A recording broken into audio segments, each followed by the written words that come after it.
The Supreme Court constituted Special Purpose Vehicle Committee, which operates through the Special Purpose Vehicle Society (SPVS), has spent around Rs 170 crore during the past 10 years for taking up development activities and eco-regeneration projects in villages within 50-kilometer radius of the French cement giant Lafarge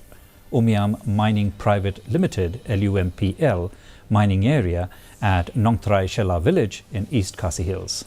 On its 10th year, the SPV committee invited the members of the local project implementation committee to share with them the list of activities and quantum of work taken up by the SPVS in the last 10 years to the State Convention Centre here on Tuesday. The Chief Executive Officer, SPVS, P.S. Dakhar, said that the society has managed to implement many schemes as per the needs of people of the area, particularly in education, health, agriculture, irrigation, water supply and infrastructure creation.